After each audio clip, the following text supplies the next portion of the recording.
कहते हैं केदारनाथ वही लोग जा पाते हैं जिन्हें महादेव स्वयं बुलाते हैं। कुछ इसी तरह मेरा भी बुलावा आया था। मैं नहीं जानता ये सफर कितना आसान होगा कि कठिन। हर कदम पर सांस चढ़ती थी, पैर जवाब देते थे, लेकिन दिल यही कहता था चल बस थोड़ा और। रास्ता मुश्किल था और मौसम बेरहम, लेकिन वहां कुछ था जो मुझे खींच रहा था। और फिर उसे देखा।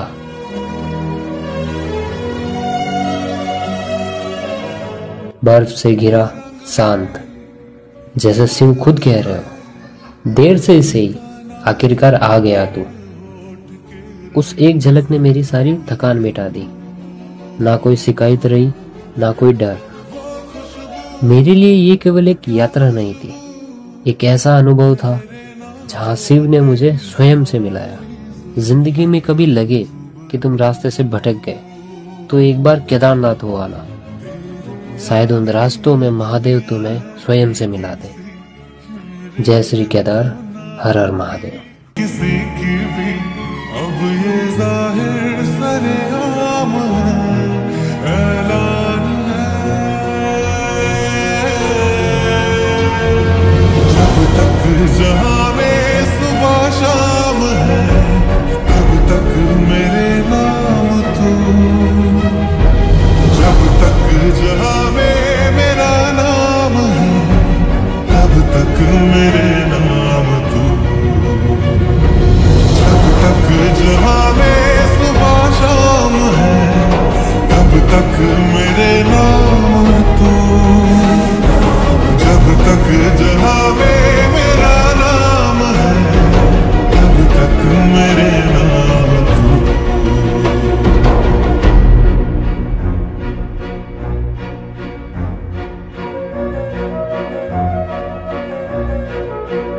High guys, good morning, welcome back to Mr Mrs Pal Bangaliana channel and also welcome to another exciting vlog. তোমরা সবাই কেমন আছো? আশা করি সকলেই খুব খুব ভালো আছো, সুস্থ আছো। তো আজ হলো 8 অক্টোবর বুধবার আর এখন বাজে ঘড়ির কাঁটায় ঠিক ভোর 4:30। এখন থেকে আমি আমার ব্লগটাকে স্টার্ট করলাম।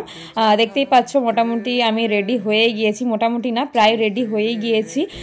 শুধু লাগেজটা ফাইনাল চেক করছি যে কি বাকি রইলো কি না, কারণ কি আমরা যেখানে আজকে যাচ্ছি ট্রেক করতে সেই জায়গায় আমরা লাগেজ কিন্তু নিয়ে যাব না। এই হোটেলের রেস্টরুমে আমাদের লাগেজ সমস্ত লক করে রাখা থাকবে।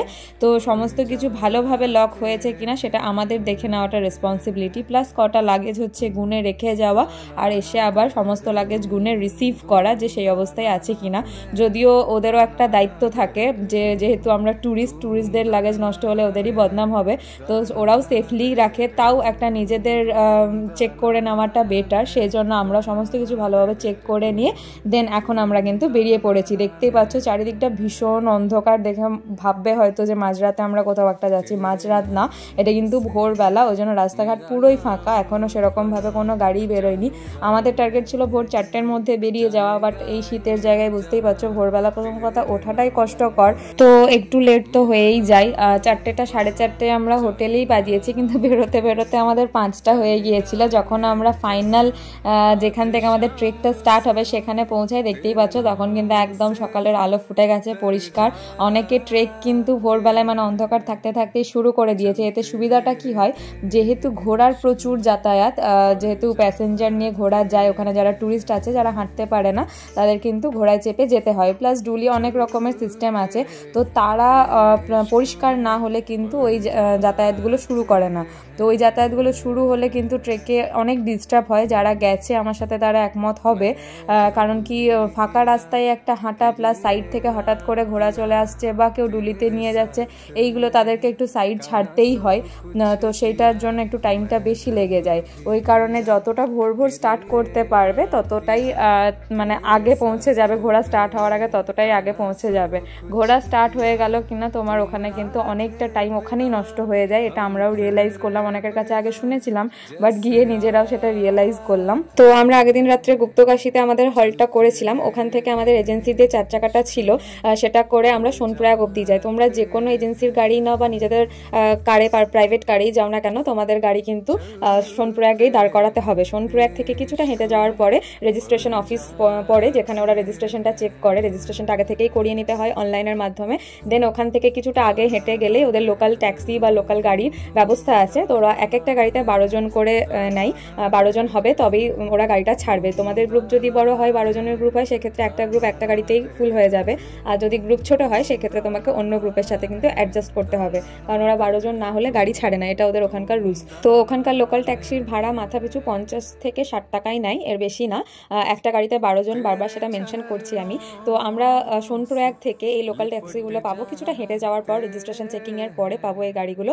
ওরা কিন্তু আমাদেরকে গৌরীকুণ্ড অবধি পৌঁছে দেবে। গৌরীকুণ্ড থেকে কিন্তু আমাদের ফাইনাল ট্রেকটা স্টার্ট হবে। তো অনেকেই কিন্তু আগের দিন রাত্রে গৌরীকুণ্ডে এসে হল্ট করে। তো আমরা যেহেতু এজেন্সির মাধ্যমে এসেছিলাম, তো ওটা আমাদেরকে ওরা যেখানে হল্টটা দিয়েছিল মানে গুপ্তকাশী, সেখানেই আমাদের থাকতে হয়েছিল। যদি তোমরা গৌরীকুণ্ডে স্টে করো সেক্ষেত্রে তোমরা কিন্তু ট্রেকটা আরও সকাল সকাল স্টার্ট করতে পারবে। তো এত কিছু গল্প করছি, এখনো তোমাদেরকে ফাইনালি বললামই তো না যে আজকে আমাদের ট্রেকটা কোথায়। সবাই বুঝে গেছো, আগের লগে আমি কমেন্ট চেক করেছি যে অনেক 1-2 জন কমেন্ট করেছো কেদারনাথ। হ্যাঁ, এখন আমরা যাচ্ছি বাবার দরবারে কেদারনাথ। বললাম না আগের দিন বাবার ডাক না এলে সবাই সেই জায়গায় পৌঁছাতে পারে না। ফাইনালি আমাদের ডাক চলে এসেছে। আমার অনেক দিনের স্বপ্ন ছিল এটা যে আমরা কেদারনাথ ট্রেক করব। তোমাদের দাদাভাইকে আমি অনেকবার বলেছি যে যখনই হোক না কেন এটা কিন্তু আমরা করব। তো ফাইনালি আমাদের ডাক চলে এসেছে, বাবা আমাদের ইচ্ছে পূরণ করার জন্য আমাদের ডাক দিয়েছে এবং আমরা সেই ইচ্ছে পূরণ করতে আমাদের ট্রেক কিন্তু অলরেডি স্টার্ট করে দিয়েছি। তো এই হলো সেই গেট যেখান থেকে কেদারনাথের ট্রেকটা আসলেই স্টার্ট হয়। তো এইখানে এই গেটটা দেখার পরে সত্যি মনে একটা অদ্ভুত অনুভূতি হচ্ছিল, অদ্ভুত একটা আনন্দ, মানে একটা মিক্স অনুভূতি হচ্ছিল, বলে বোঝানো যাবে না, সেই রকম একটা অনুভূতি হচ্ছিল এই মোমেন্টটাতে দাঁড়িয়ে। তো এই গেটটা থেকে কিন্তু আসল ট্রেক নয়, এর আগেও টুকটাক তোমাদেরকে হাঁটতে হবে। প্রথম কথা, তোমাকে যেখানে তোমাদের এজেন্সির গাড়ি নামাবে সেখান থেকে তোমাদেরকে যে রেজিস্ট্রেশন হয় সেই রেজিস্ট্রেশনের একটা কাউন্টার আছে, সেখানে সমস্ত কিছু ওই জায়গাটাও তোমাদেরকে হাঁটতে হবে। ওই চেকিং হয়ে যাওয়ার পরে তোমাদেরকে সোনপ্রয়াগের যেটা গাড়ি স্ট্যান্ড, লোকাল গাড়ি স্ট্যান্ড, সেখানে অবধি হেঁটে আসতে হবে। সেই গাড়িও কিন্তু একটা লিমিটেড স্টপেজ অবধি যায়, সেটা হলো গৌরীকুণ্ড। ওদের একটা গাড়ি স্ট্যান্ড আছে, সেই গৌরীকুণ্ডের গাড়ি স্ট্যান্ডে এসে তোমাদেরকে নামিয়ে দেবে। দেন ওখান থেকে তোমরা নিজেদের টুকটাক ব্রেকফাস্ট সেরে নিয়ে ওয়াশরুম যেতে চাইলে সেই ওয়াশরুম ইউজ করার পরে তোমাদের আসল ট্রেক কিন্তু স্টার্ট হবে। ওখানেও না, ওখান থেকে একটা বাজার পেরিয়ে আসতে হবে, ছোট্ট একটা বাজার আছে, সেই বাজারটা পেরোনোর পরে কিন্তু ফাইনালি তোমরা এই গেটটা দেখতে পাবে এবং এখান থেকে তোমাদের কেদারনাথের আসল ট্রেক স্টার্ট হচ্ছে। আমরা কিন্তু প্রথমে অনেকটা হেঁটেছি, বাট অ্যাকচুয়ালি অনেকটা নয়। ওদের রাস্তা আর আমাদের রাস্তার মধ্যে ডিফারেন্স কিন্তু অনেকটা, কারণ আমরা যেহেতু চড়াইয়ের জায়গায় ট্রেক করছি, সেখানে হাঁটা আর আমাদের নর্মাল রাস্তায় হাঁটার মধ্যে ডিফারেন্স আছে। আমরা চড়াইয়ের রাস্তায় এমনি আমাদের পায়ের স্পিড স্লো হয়ে যায়, সেই কারণে আমরা কিছুটা হাঁটার পরেই মনে করছিলাম যে আমরা কিন্তু অনেকটা এসেছি। সেটা আমাদের ভুল ধারণা ছিল। সেখানে লোকাল যারা ঘোড়া নিয়ে যাচ্ছে বা টুলি নিয়ে যাচ্ছে তাদেরকে জিজ্ঞেস করার পরে তারা জানালো যে এটা এখনো কিছুই শুরু করনি তোমরা হাঁটা, এখনো অনেক অনেক বাকি, পায়ের স্পিড এখনো অনেক বাড়াতে হবে। সেটা শোনার পর থেকে আমাদের মনে একটা ভয় ঢুকে যায় যে না, আমাদের টার্গেট ছিল সন্ধ্যের মধ্যে আমরা ওখানে পৌঁছাবো মন্দিরে এবং সন্ধ্যা আরতিটা। তারপর থেকে যে আমরা স্পিডে হাঁটা স্টার্ট করেছি, বিশ্বাস করো মানে ওই মিডিলে আর কোনো ভ্লগই নেওয়া হয়নি। মানে ভীষণ কষ্টের একটা ট্রেক এটা। বললাম না, যতক্ষণ না উনি টানাবেন ততক্ষণ তার কাছে পৌঁছানো যায় না। যতই কষ্ট হোক, মনে একটা অদ্ভুত অনুভূতি ফিল হচ্ছিল, যেন কেউ একটা আমাদেরকে সেখান থেকে ডাকছে। তো আমরা আমাদের ট্রেক স্টার্ট করেছিলাম সকাল 8টা নাগাদ, আর আমাদের ট্রেকটা কমপ্লিট হতে হতে প্রায় 5:30 থেকে 6টা বেজে গিয়েছিল বিকালবেলার। মানে আমরা ফাইনালি আমাদের টার্গেটটা ফুলফিল করে সন্ধ্যা আরতির আগেই মন্দিরের ওখানে পৌঁছে গিয়েছি। তো এই টাইমে কিন্তু খুব অতিরিক্ত ভিড় মন্দিরের সামনে ছিল না, মন্দিরের ভিড়টা সন্ধ্যা আরতির ঠিক সময়েই হয়। তো দেখতেই পাচ্ছ এখনো বিকাল বিকাল ভাব রয়েছে, প্রপার সন্ধ্যা এখনো হয়নি। তো এখানে কিছু ফটো ভিডিও করার পরে বাবার দর্শন তো আর তখন করা সম্ভব নয়, তো বাবাকে বাইরে থেকেই প্রণাম জানিয়ে আমরা যে রুম আমাদের জন্য বুকিং ছিল ওই আমাদের এজেন্সির তরফ থেকে, সেই রুমে যাই, ফ্রেশন আপ হই, একটু এনার্জি লেভেল বাড়িয়ে, কারণ প্রচুর ঠান্ডা, বুঝতেই পারছো এত ঠান্ডা। রাত্রে তো প্রায় -2-3 চলে গিয়েছিল টেম্পারেচার। তো এই যে আমরা আবার সন্ধ্যা আরতি দেখতে চলে এসেছি। যখন আসি তখন দেখি এত ভিড় হয়ে গেছে, মানে একটু পেছন দিকেই গিয়েছিলাম, বুঝতেই পারছো যে সামনে আমাদের আগে প্রচুর ভিড়, তাও ফোনের ক্যামেরাটাকে জুম করে করে যতটা সম্ভব দেখা সম্ভব হয়েছে আর কি, দেখার চেষ্টা করেছি।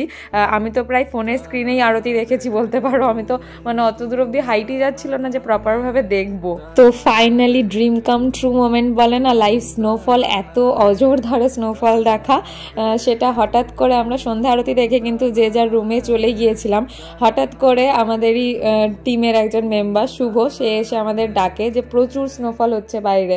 সেটা আমরা মজা হিসাবে নিই, কারণ বিকালে ওঠার টাইমে লাস্ট যে 2 কিলোমিটার বাকি ছিল ওই টাইমে হালকা স্নোফল আমরা পেয়েছিলাম, কিন্তু এত যে অজস্র স্নোফল পাবো এটা কিন্তু সত্যি আমাদের এক্সপেকটেশনে অনেক বাইরে ছিল। বেরিয়ে মানে একদম বলে না আনন্দে আত্মহারা হয়ে যাওয়া, সেরকম একটা ব্যাপার হয়েছিল আমাদের সাথে।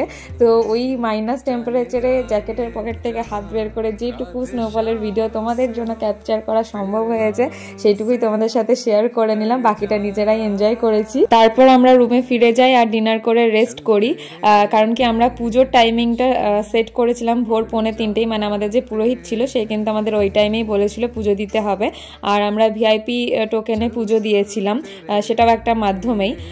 তো এই দেখতেই পাচ্ছ পুজো টুজো কমপ্লিট, তখন একদম চারিদিক অন্ধকার ছিল। তো পুজো কমপ্লিট হয়ে যাওয়ার পরেও কিন্তু আমরা আবার আমাদের রুমে চলে গিয়েছিলাম, কারণ তখনও প্রচুর অন্ধকার আর প্রায় ভোর 4টে মতো বাজে। তখন থেকে তো কিছু কাজ ছিল না, প্লাস স্নোফলও চলছিল কন্টিনিউয়াসলি, পুরো রাত স্নোফল হয়েছে দেখতেই পেলে।